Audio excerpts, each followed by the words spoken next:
Hi, it's a beautiful day in France and a perfect day for me to share heart-centered therapy with you. Hi, my name's Alaya Chikly, and what I would like to bring to you is an understanding of what we do in our first level 4-day class. On the first day, what we can do is that we learn how to connect to our hearts. And when we're working with trauma, because of that connection, we're able to access the wisdom, the safety, and the gentleness of the heart that we can move through a session easily. And this is, I would say, the most important part of our work, and why we have so much success is because we learn to do and address trauma in love. On day one, what we do is we connect to a trauma that could be either an emotional issue, it could be a physical injury, or it could be a disease. But it doesn't matter, because whatever we connect to, there is an emotional component. And if we allow ourselves to focus on whatever trauma we're working with, we will notice that we are holding unresolved emotion in our bodies. When we breathe into that emotion, we can feel that it takes a space and it has a shape. We can see that it actually has substance, that it has a color, a sound, a resonance. And usually this resonance is dissonant, and it has a negative effect on our bodies and our tissue. Once we recognize this, that we can actually feel that it's tangible, what we do is we give the shape eyes and we look into them. And we open from our hearts a dialogue to have a deeper understanding and connection to these eyes, because in actuality they are a part of our own consciousness that we have separated from, usually because it's related to a painful experience that we have been unable to integrate or deeply understand. Once we do that, when we start a dialogue, we realize that these eyes have feelings, they have behavior, they're usually sad or angry, they usually are shut down, they want to run away, they want to hide. And what they are really longing for is connection, our connection. And when we're able to bring that dialogue into a deep understanding and compassion, all of a sudden that connection brings us back to a space where we can reintegrate this part of ourselves. And this is what we do on the first day.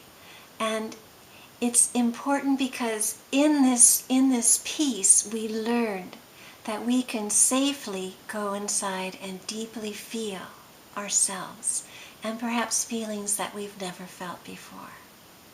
So therefore, on the second day, we go back and we use this information. Say if the eyes were sad and were hiding and didn't want to connect anymore, we would say, when was the very first time you felt that way?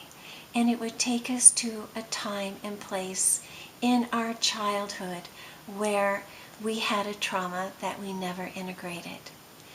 If I could use an example to show more clearly how this works on the inner child piece, we can work with a woman who was doing an issue on separation, and she had not been able to be in relationship for 25 years, a divorcee and wanting to find a partner again in her life. Her trauma was, it seemed so simplistic, because what she's a little girl. She got a bicycle for her birthday. She learned how to ride it, and she wanted to show her mother, I can do this. She wanted her mother's acknowledgement. She wanted to be honored for what she had achieved. What happened is she gets on her bicycle and her mother is watching her, and she's going really fast, and when she makes a turn, she hits the curb and she falls on the ground and her leg is bleeding, and she's embarrassed and she's upset and she's crying. She's calling her mother. Her mother doesn't come.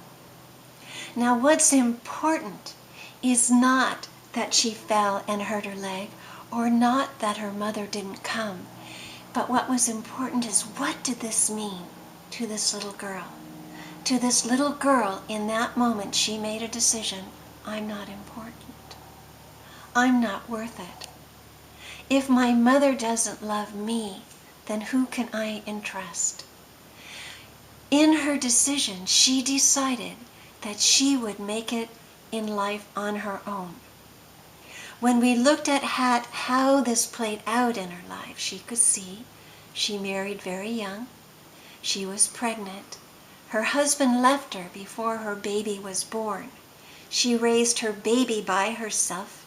She put herself through school. She did everything alone. From the triggering of this decision, what we did at this point, when we understood that decision and the importance it played in her life, what we did is we could call in her mother, and her mother could look into her eyes, and the little girl could look into the eyes of mother. And the little girl could see, oh my gosh, my mother is really suffering too. My mother feels alone. She didn't come because she had a baby in her arms and another child at her side and 4 other children at home, and she had to do it all by herself. In this understanding and compassion, the little girl could understand that she had taken on the pain of her mother by falling off her bicycle and making that decision, and therefore she was in a unified field with her mother, and they both shared the pain.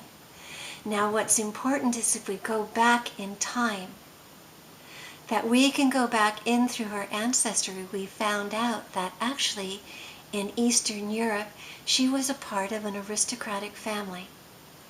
The family was quite wealthy and had a good life, and then there was a war.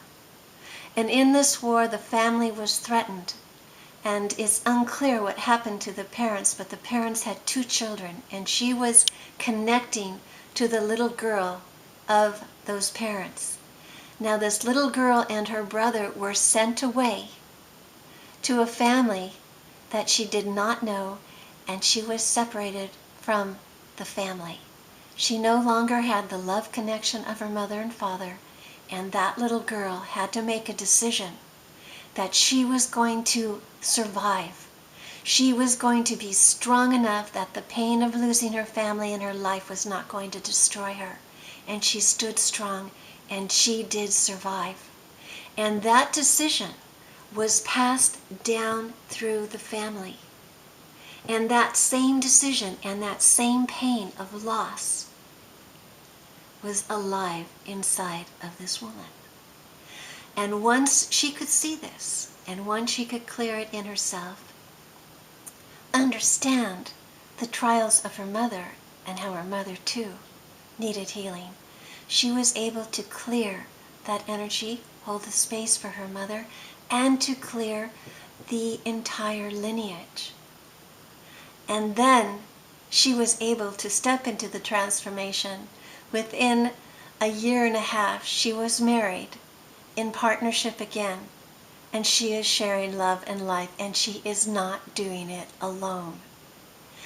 This is the power of heart-centered therapy, that we can change consciousness, we can heal the past. And what we come to recognize is that the burdens of our ancestors, the pain that they were unable to resolve, is passed down from generation to generation until we can find resolution. So we find that our traumas, that we create our own traumas to step in and to be in resonation with our families, with our ancestors, and that is the legacy. But what we are doing is we are changing that.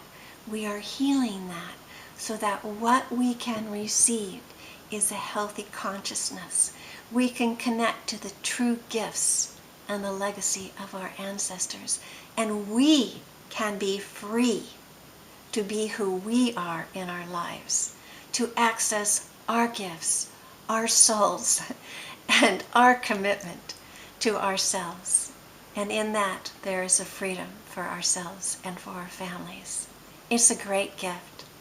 And this is why I have opened these classes not only to therapists, but to allow and to encourage therapists to bring their husbands, if they're old enough, their children, to be able to heal the whole family,